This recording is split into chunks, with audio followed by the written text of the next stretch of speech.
Bien, buenos días. Vamos a iniciar esta clase primero con la presentación del doctor Leandro Rodríguez Valverde. Él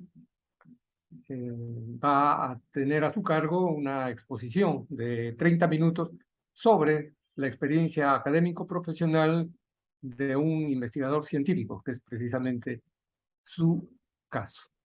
El doctor Leandro Rodríguez es graduado en física en la Universidad Nacional Mayor de San Marcos y tiene estudios de posgrado en sismología y física de la Tierra en la Universidad de Cornell en Estados Unidos.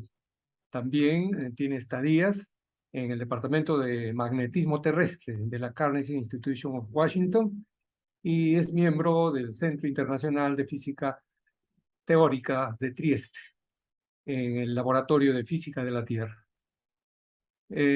Fue declarado docente extraordinario de la Facultad de Ciencias del Ambiente en la Universidad Nacional Santiago Antúnez de Mayolo y actualmente se desempeña como director ejecutivo del Centro Regional de Sismología para América del Sur, CERESIS. Ha sido distinguido con la medalla del dios Guari de Chavín por la Dirección Regional de Cultura de Ancash. También, y esto para orgullo de los físicos, ha sido declarado Patrimonio Cultural Vivo de Ancash por los méritos científicos que ha obtenido. En relación a su trabajo, está centrado básicamente en el pronóstico de sismos, peligro y riesgo sísmico, así como en el desarrollo de proyectos relacionados con la mitigación de los efectos de los terremotos, y él tiene una permanente preocupación por la prevención de desastres.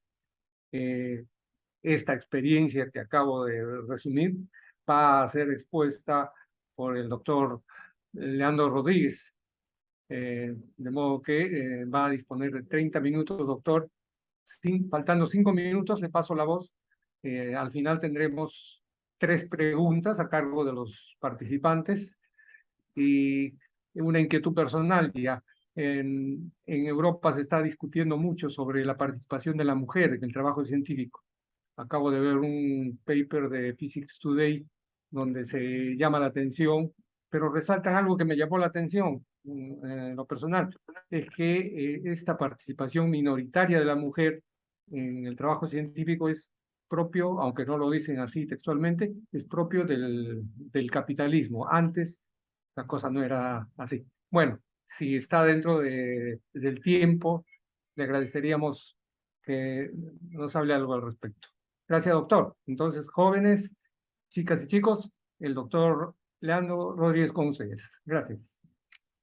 Muchas gracias por la presentación, Rubén. Muchas gracias por la invitación, Ismael. Y bienvenido, doctor Luis Gutiérrez, a este grupo de estudiantes que realmente me parece a mí que son el futuro de nuestro país y del mundo en general.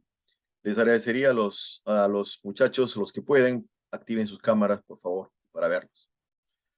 Bueno, yo quería hablar a ustedes, muchachos, porque de alguna forma me parece a mí que es importante que nosotros que ya hemos recorrido el mundo, ya estamos, digamos, en el ocaso tal vez de nuestras vidas, ustedes deben conocer un poco nuestras experiencias en relación a ello. Todos ustedes, los que están en esta clase, evidentemente han tenido una infancia potente. ¿Qué significa una infancia potente? Una infancia potente significa que ustedes han tenido un hogar con padres que los han amado, que los quieren, han tenido recursos para poder vivir bien, es decir, buena alimentación, han tenido un hogar donde vivir. Y por sobre todo ese amor, como les dije antes, el amor, el cariño. El ser humano puede vivir que le faltan muchas cosas, como hablaba yo con un psiquiatra. Me decía, pero el amor, ese face to face, el sentirnos, es fundamental para nuestra vida. Entonces, eso de alguna forma es importante porque ustedes tienen el software necesario para poder trabajar en la vida de una manera óptima. Han sido bien alimentados, por lo tanto su cerebro se ha desarrollado de una manera inteligente, de una manera óptima para que puedan tener una inteligencia adecuada, para que puedan afrontar los conocimientos de manera adecuada, a diferencia de las zonas rurales, donde los chicos a veces todo el año comen papa. Y ahí viene el problema. Entonces, en este momento ustedes están en un mundo un mundo, probablemente es la primera vez en la historia de la humanidad que vivimos una época como esta. Es un mundo mágico. Yo estoy hablando de Estados Unidos, ustedes están en diferentes partes del Perú y me escuchan. Digamos, ustedes pueden tener en sus manos el conocimiento del mundo, de cualquier especialidad que quieran. Sin embargo, ese mundo también es cruel, es muy cruel, porque al margen de lo que les menciono como elementos positivos, también ha generado elementos negativos. Yo he trabajado en empresas, instituciones donde prácticamente las personas que tenían responsabilidad ya no tenían familia, ya no veían a sus hijos. En vez de que la tecnología les haya mejorado la vida, les complicaba la vida. ¿Por qué? Porque no hay la cultura para que soporte esa tecnología. Nosotros no hemos formado esa cultura que soporte esa tecnología. Entonces, si ustedes no han leído sin Internet, tampoco van a leer con Internet. Por lo tanto, la educación es un elemento importante que tiene que asumir esa tecnología. Si no hay esa educación, no asume esa tecnología. No se asume esa tecnología de manera óptima, inteligente. Ustedes tienen que saber, en estos momentos, las cosas más importantes que tienen que tener como elementos, digamos, necesarios en su formación, es lo siguiente. Tienen que dominar la tecnología. Sea cual sea la especialidad que se dediquen, tienen que dominar la tecnología. No significa que van a diseñar elementos electrónicos, no, pero tienen que conocer cómo se maneja la computadora, cómo se maneja un celular, cómo se manejan una serie de aditamentos de ese tipo. Es necesario conocer. Segundo, tienen que hablar otro idioma, obligatoriamente. El inglés es básico para poder leer manuales, entender manuales, que la mayoría de información más importante en el mundo está en inglés. Y ahora mucha gente está aprendiendo chino porque los chinos han invadido prácticamente el mundo. Hay que comunicarnos de esa manera. En tercer lugar, tienen ustedes que entender el dominio de la matemática. Hay que conocer matemáticas. No vamos a conocer a un nivel, pues, como lo que hemos estudiado física, pero sí tienen que manejar matemáticas.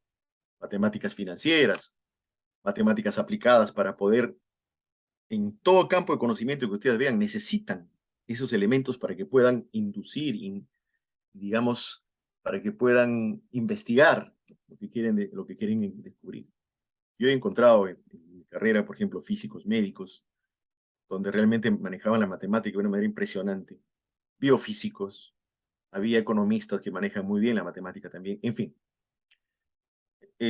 Otro elemento importante que tienen que entender, aparte de la matemática, es, digamos, cosas importantes en su vida. Es decir, saber que hay que ser innovadores, hay que ser creativos y hay que ser inventores. Es decir, fundamental. Nosotros tenemos que, de alguna forma, darnos cuenta de que nuestra educación tiene que tener obligatoriamente esos tres elementos. Ser creativos, ser inventores y ser innovadores. Es fundamental. Una sociedad no avanza si no se tiene eso, lamentablemente. Eso implica, nosotros estamos acostumbrados en nuestra educación ver a una persona al frente, ¿cierto? Que nos enseña. Y cuando damos un examen, tenemos que responder como quiere esa persona al frente o como se ha estructurado. Todos debemos responder igual, con ciertos matices, pero igual. Eso no es el mundo. Para una pregunta, para un problema, hay muchas respuestas. Un claro ejemplo de esto es, por ejemplo, el físico premio Nobel Rutherford. Sacó una pésima nota en un examen y se sorprendieron porque era un excelente alumno. Al final dijeron, bueno, voy a tomarle yo un examen a este hombre a ver qué pasa, ¿no? Entonces le puso una pregunta muy simple, le dijo, ¿cómo yo puedo medir la altura de un edificio? Y él estaba con su papel pensando y no respondía, ¿no? Cuando se acercó el profesor le dijo, ¿tienes algún problema? Bueno, le dijo, sí, porque hay muchas formas de responder esta pregunta. Podría ser si yo subo con un barómetro, mido la diferencia de presiones, podría ver la sombra del edificio. En fin, le habló de N métodos. Y al final le dijo, yo suelto una piedra con un hilo del techo y mido hasta que llegue el piso y mido cuánto mide el hilo y hace la altura del edificio. O le toco la puerta al portero y le pregunto, ¿cuánto mide este edificio? ¿no? Entonces, al final, se quedó sorprendido de esa respuesta, dijo, ¿no?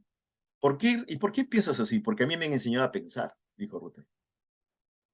Así es, se dan cuenta. O sea, si va alguien y te dice, mira, ¿cómo me diría la altura de este edificio? Me subo con un pabilo, amarro una piedra, suelto, cae al piso y le mido cuánto. Perfectamente bien respondida esa pregunta. Pero estamos acostumbrados a otro tipo de esquema, en fin. Bueno, eso es fundamental en la creatividad. Y una sociedad que es así, no importa lo que te diga el poblador, es una sociedad que avanza. Un ejemplo, yo estuve en Suiza, estuve en Berna, caminando por la calle. Se me antojó una pizza, estaba con mi esposa. Se me antojó comer algo en realidad, pero era tan caro cada restaurante de Berna. Entonces había un kiosco en la calle y dije ahí vendía unas pizzas. Le digo, ¿me puede vender una pizza? El hombre hablaba muy bien su inglés. Me vende la pizza, una tajada así como venden en el centro de Lima. Lo metió a un aparatito, lo cerró y la tajada se convirtió en cuadraditos. Lo puse en un plato, me dio un mondadiente. Me pareció fascinante. Dije, caramba, qué comodidad para comer la pizza, ¿no? Yo agarré el mondadiente, iba picando los cuadraditos y me lo comía. No tenía que estar mordiéndole, que a veces me muerdo la servilleta, etc. Y me quedé sorprendido. Le dije, ¿y usted cómo ha hecho este cuadradito? ¿Cómo ha hecho este aparato? ¿Y dónde puedo comprarlo? No, me dice, lo he desarrollado yo mismo.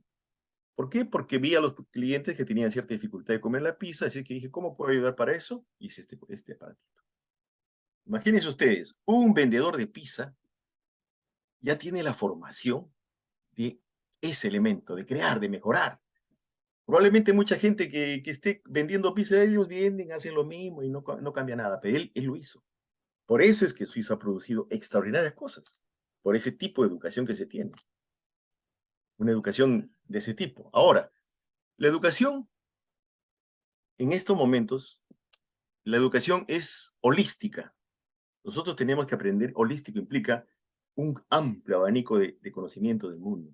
Un físico no solamente tiene que saber de física, tiene que saber de filosofía, tiene que saber de historia, tiene que saber de antropología, tiene que saber de arqueología, tiene que saber de medicina, en fin, es holística nuestra formación. Así tiene que ser. Yo he visto físicos que están trabajando en instituciones que les he mencionado, es decir, históricas, etcétera, por esos conocimientos. Igualmente ingenieros, etcétera. Un día una persona expuso unas cosas impresionantes de economía, dije, este de ser economista, no, era simplemente un ingeniero electrónico. Impresionante. Luego, la educación ahora es diacrónica, es decir, ya no existen etapas, ya no existe primaria, secundaria, es un continuum.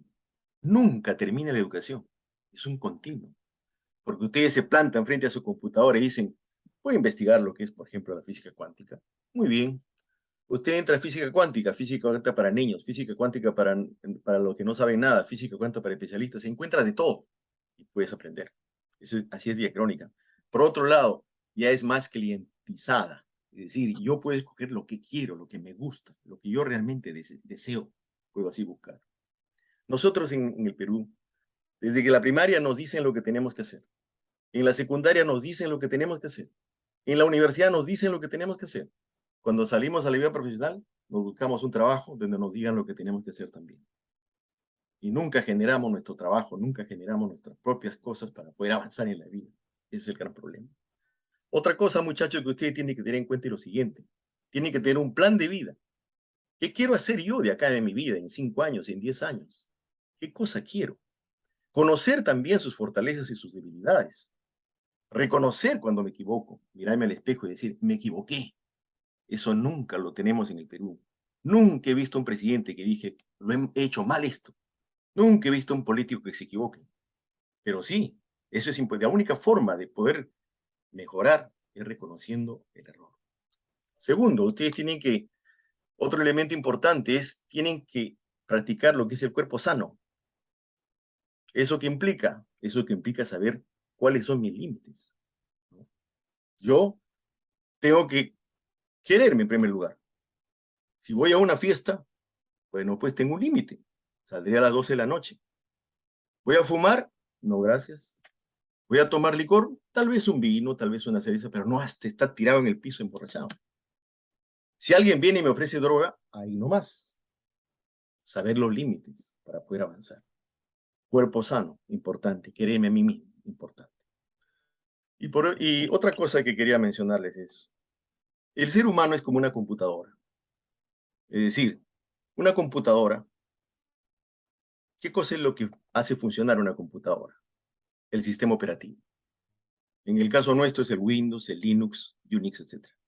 Si ese sistema operativo no funciona bien, por ejemplo, el Windows es un sistema operativo con muchos problemas, pero se ha impuesto por cuestiones económicas, esa computadora no sirve, se cuelga, se pone lenta, etc.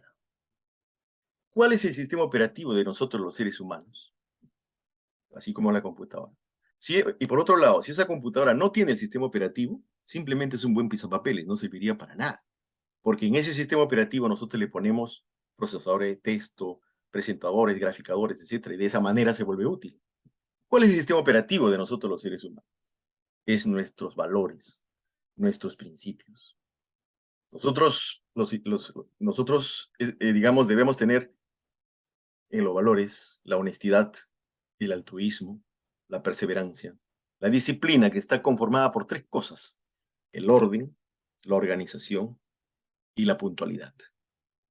¿Qué más? ¿No? Es decir, todos esos valores tienen que soportar nuestra vida. Eso tiene que soportar ese es nuestro sistema operativo para poder enfrentar el mundo, la vida. Entonces, ustedes tienen que darse cuenta de que eso es bien importante. ¿Qué pasa en nuestro país? Tenemos doctores, ingenieros, rateros, delincuentes, corruptos. ¿Dónde está ese sistema operativo que ellos lo manejan? No vale nada. Es decir, eso es muy importante que ustedes tienen que tener en cuenta. El sistema operativo que lo soporta, que tiene que ser en base a esos valores y principios. Y saber siempre dónde están los límites. Eso es bien importante. Yo quería hablarles de esto porque en mi experiencia, nosotros en los trabajos que he tenido, siempre para escoger personal buscábamos a los más capacitados, los currículos, quinto superior, los más notas excelentes. Y no teníamos a veces, digamos, buenos resultados. Después cambiamos y empezamos a buscar otros elementos. Gente con otras cosas que son importantes. Ustedes tienen que aprender a trabajar en equipo. Tienen que tener autoestima. Gente que tiene creatividad e innovación. Le poníamos problemas y respondían. Esos que sus currículos no era tan importante, digamos. Teníamos mejores resultados que aquellos que eran unos extraordinarios alumnos. Porque eso es así, eso es lo que maneja el mundo. Entonces, ¿en qué sintetizas eso? En que ustedes tienen que ser buenos alumnos en el colegio, pero tienen que ser extraordinarios alumnos de la vida. Eso es lo que lo va a hacer triunfar a ustedes en el mundo. Ser extraordinarios alumnos de la vida. Es fundamental. Mi padre me decía, él estudió en San Marcos y no terminó su carrera. Él estudió, fue compañero de él, Halvor Landini, que fue ministro de Salud, fue su compañero. Y mi padre me decía, estos eran unos huesos. ¿Qué significaba? Bueno, pues que eran, sin embargo, me decían, fueron mejores alumnos de la vida que yo. Lógico, llegó a ministro ese señor, mi padre, al final se dedicó a la contabilidad y cosas toda su vida frustrado. Entonces, finalmente, quisiera ya ir a la parte final, ustedes todo esto que les digo va a soportar su vida para que busquen ¿qué? Busquen la felicidad. Lo importante es que ustedes sean felices haciendo lo que les gusta, haciendo lo que quieren ser. Eso es con esos valores que les he dicho y con esos elementos que les he puesto muy importantes en la vida. Hay gente, yo recuerdo en Lima una lección de vida, un día en la televisión apareció un hombre que se llamaba el hombre de hojalata. Vivía en el sur de Lima recogiendo metal. Todo el mes recogía metal. Y venía un mes a Lima y lo vendía. De noche, ese hombre leía los clásicos y de noche ese hombre escribía y de noche ese hombre escuchaba música clásica. Impresionante. Y cuando le hablaban de la plata, de lo que es, él decía, yo no necesito eso, yo soy feliz acá. Y yo decía, nosotros en el fondo vivimos en una sociedad consumista porque pensamos que la felicidad es eso, ¿no? Cuando yo voy a Perú y me dicen, oye, mi sobrino está en Estados Unidos, ah, qué bien, ya tiene 2 casas, se ha comprado como 3 carros. Ay, ¿ese es el objetivo de la vida? Es feliz, le gusta, tiene 2 casas, 3 carros, qué bien está. Dios mío, a eso hemos llegado. No, no. ¿En cómo pueden ustedes comprar cuando viven en un hogar con la persona que los quiere y que le da un abrazo un día y le dice, te quiero, hijo, te quiero? ¿Cómo ustedes pueden comprar eso? ¿Cómo se valora eso? ¿Mm? Yo creo que los hablo de la felicidad porque la felicidad es un equilibrio de 3 cosas. Salud, dinero y tener amor, familia. Es un equilibrio. Si ustedes tienen esas 3 cosas y hacen lo que quieren en la vida, van a ser felices. Ustedes tienen, cada uno de nosotros nace con unas ciertas condiciones para algo en la vida. Y las sociedades más avanzadas probablemente nos den la oportunidad de descubrir esas condiciones para hacer eso en nuestra vida. Pero hay sociedades como la nuestra que es difícil. Entonces tenemos paradigmas. ¿Qué vas a estudiar? Ingeniería. ¿Tú qué vas a estudiar? Medicina. ¿Tú qué vas a estudiar? Derecho. ¿Tú qué vas a hacer? Economía. ¿Tú qué vas a estudiar? Así, periodismo. No salimos de eso. Pero hay otras gentes que, por ejemplo, han cambiado el mundo en sociedades como esta. Steve Jobs. Steve Jobs no fue nada. No estudió en la universidad. El hombre Bill Gates mismo no estudió en la universidad. Los creadores de Google no estudiaron en la universidad. El creador de Facebook tampoco terminó en la universidad. Sin embargo, ellos han cambiado el mundo porque han hecho lo que les gustaba. Steve Jobs, me acuerdo, él cuenta en su memoria, decía, yo un día pasé por una clase que estaban enseñando a hacer iconos y me quedé, me fascinó. Gracias a eso ustedes han visto todos los iconos que tenemos en las computadoras, del correo electrónico, la manzana mordida, eso tiene toda una historia también, ¿no? Entonces, lo importante es eso, muchachos. Nosotros medimos a las personas, por ejemplo, vamos a medir a dos de ustedes. Es como poner a un elefante y a una tortuga y a un mono y les ponemos un árbol al frente y le decimos, el que sube a ese árbol va a ganar, va a ser el primero. Obviamente, pues la tortuga nunca va a subir. El elefante tampoco, el mono va a subir y va a ser el primero. Así medimos a los seres humanos de nuestra sociedad. Y no se puede medir así al ser humano, porque yo puedo nacer con condiciones para ciertas cosas y el otro no tiene esas condiciones. ¿Okay? Entonces, ustedes tienen que escoger lo que les gusta, lo que les fascina, lo que realmente les hace vibrar. Y eso no debe prevalecer para eso el dinero. Y cuando eso los escojan, lo van a hacer bien y van a tener éxito en la vida. Quisiera contarles un poco finalmente mi experiencia como físico. Es decir, yo cuando era niño, un día fui a una película con mi padre, La Guerra de los Mundos. Y era pues unos seres extraterrestres que llegan en una especie de meteorito y salen y empiezan a conquistar la Tierra. Y en una aparece ahí un hombre que es un científico, ¿no? Empieza a luchar con ellos, empieza a descubrir las cosas, etcétera, hasta que al final la misma naturaleza, o sea, el clima de nuestro planeta los mata. Yo me fascinó esa película. Yo salí y mi papá le dije, ¿qué profesión tiene este hombre? ¿Qué ha hecho esto este señor de la película? Y él me dice, él es un científico. Ah, mira, yo quisiera ser como él. Y me dijo, bueno, hay que estudiar mucho, hay que hacer esto, el otro. Pero mi padre quería que yo sea médico. Esa era su mentalidad, porque él había querido ser médico y no pudo ser médico. Entonces, en el momento de la vida, cuando me tocó elegir, yo ingresé a la Universidad de Medicina, pero no vibraba con eso. Al final me acordé de las palabras de mi mismo padre. Decía, más vale estar sin plata y satisfecho consigo mismo que con un montón de dinero insatisfecho consigo mismo.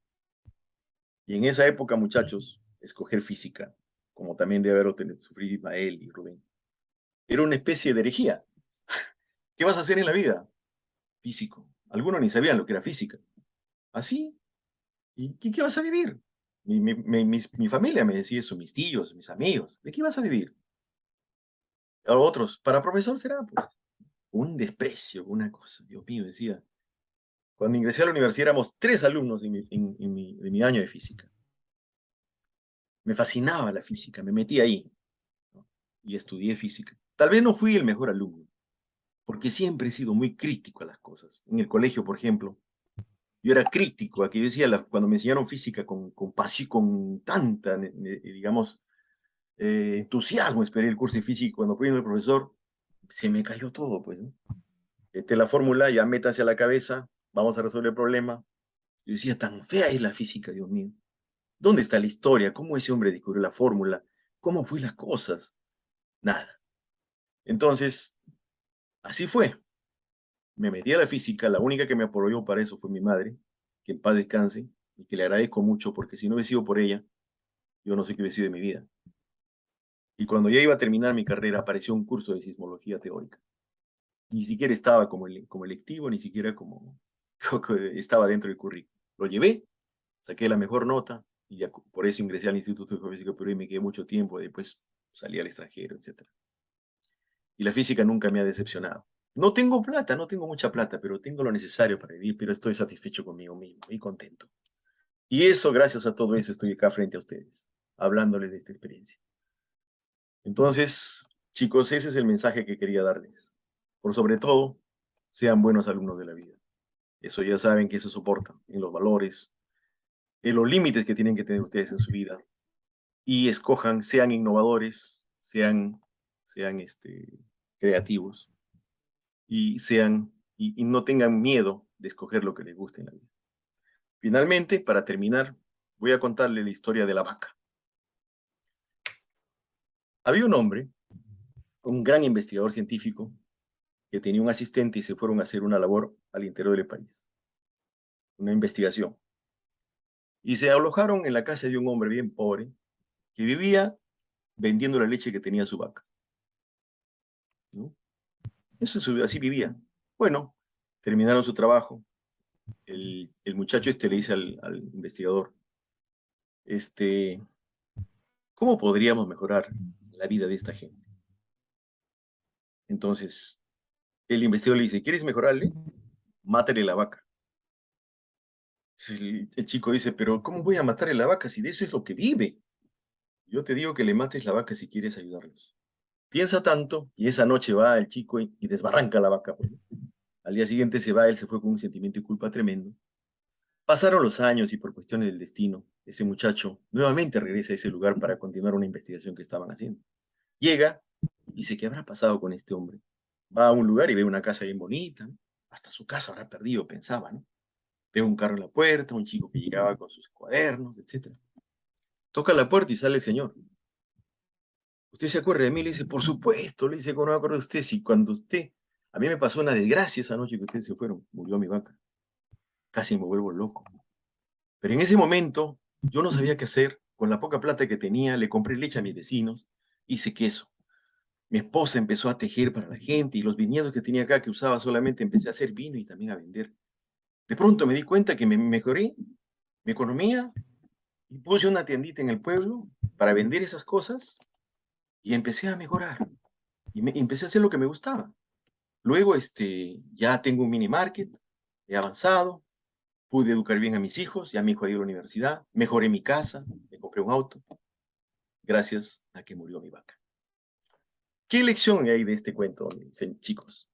La lección es que en la vida hay momentos en que uno tiene que matar la vaca.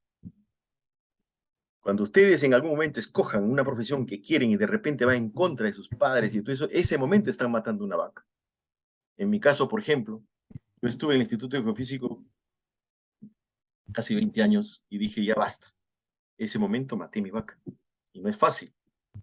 Luego he salido y hay varias veces que yo he matado a mi vaca. Y la vaca también hay que matarla en los estudios. Hay que retar las reglas. Hay que ver si eso se puede hacer de manera distinta. Hay que aprender más de lo que nos enseña.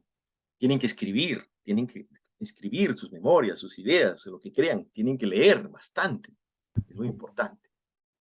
Bien, les agradezco mucho su atención. Espero que estas palabras hayan sido útiles para ustedes. Y bueno, podemos reunirnos en cualquier momento. Muchas gracias, Ismael. Muchas gracias, Rubén, por la invitación. Gracias. Gracias, doctor Leandro. Como habíamos dicho, tenemos tiempo para 3 preguntas. Si es que los participantes quieren hacerla, activan su micrófono y el doctor está para escuchar.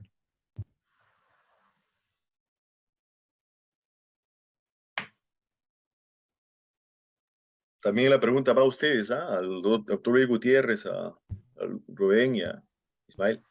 Sí, aprovecho entonces, Leandro, sobre la participación de la mujer en el trabajo científico, Ah, si tienes alguna reflexión, por favor. mira, una cosa que yo observaba en los viajes que he tenido en mi vida, yo no sé por qué a lo largo de la historia la mujer siempre ha sido marginada.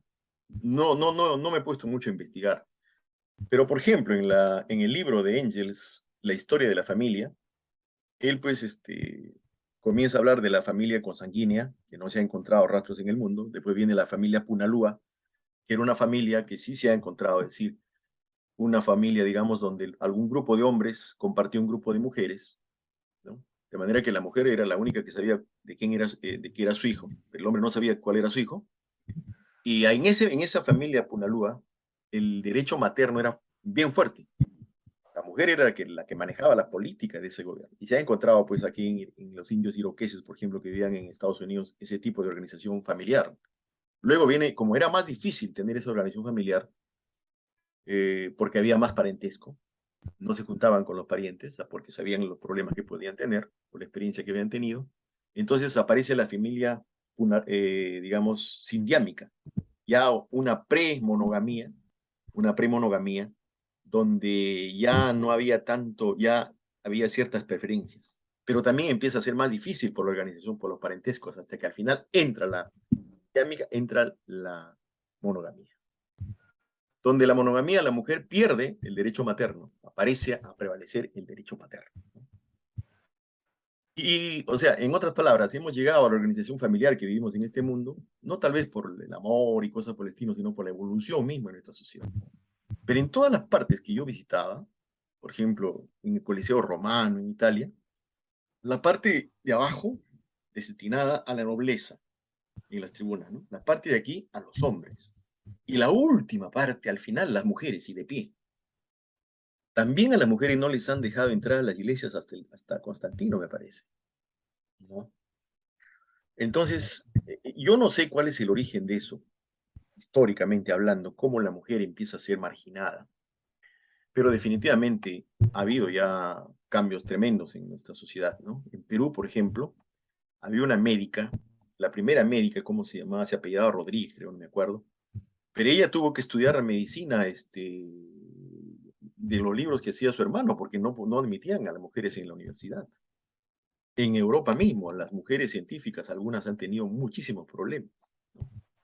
Yo creo que no podría responderte cuál es la razón histórica de ese elemento que aparece en nuestra sociedad. Pero lo que sí puedo responderte es que ahora la situación es muy distinta, ¿no? Nosotros mismos hemos tenido ciertos complejos, ¿no? En el Instituto de Geofísico, me acuerdo, venían a postular para asistentes de investigación mujeres y hombres. Y algunos, no quiero mencionar sus nombres, pero ustedes ya saben probablemente a qué me refiero, decían, no, las mujeres son para la casa, para que hagan esto. Y eran mujeres bastante capacitadas. Pero usted tiene que manejar auto. Sí, pues tengo mi brevete, doctor. Pero usted tiene que ir al campo. Puede ir al campo, no hay ningún problema, doctor. Nada, no les cogían. Había ese complejo, ¿no? Ese machismo que todavía se sustenta en nuestra sociedad. Creo que eso, mucho de ese machismo es la marginación de la mujer en muchos aspectos, ¿no? Incluso en la misma televisión, ¿no? La mujer pues se ha hecho para estar en la casa, para estar sin hacer nada, en fin, cosas así. Pero ya tenemos que pensar de manera diferente, ¿no? Eso yo creo que es así. No te podría responder cuál es el origen de eso, pero lamentablemente es así. Te cuento esa historia de Giles, porque de alguna forma ahí cuando la mujer tiene el dominio de las cosas, viene el derecho paterno, materno, ¿no? Después pierde ese derecho. Gracias, doctor Rodríguez. ¿Alguna otra pregunta? Sí, yo quisiera, Rubén, si me permites, Sigue, Ismael. Adelante. decirle a todos que tenemos que expresarle nuestro agradecimiento a Leandro Rodríguez por su valiosa colaboración que viene realizando, porque él nos proporciona la plataforma para desarrollar estas clases y estas exposiciones. Y además también nos permite obtener la grabación técnicamente bien elaborada. Muchas gracias, Leandro. No, al contrario, Ismael, hay que colaborar entre nosotros. Eso es lo más importante. Y ojalá los chicos que estén acá, pues, tengan sus frutos, ¿no? Yo he tenido muchos practicantes, muchos tesistas, ¿no? Y siempre hemos tratado, y cuando a veces los encuentro en determinados lugares, justamente un día yo tenía una oveja negra en la familia, pues como se dice, ¿no? De mis practicantes. Era un chico, Dios mío, complicado, llegaba tarde, y yo le decía, si tú llegas mañana tarde, no vas a entrar.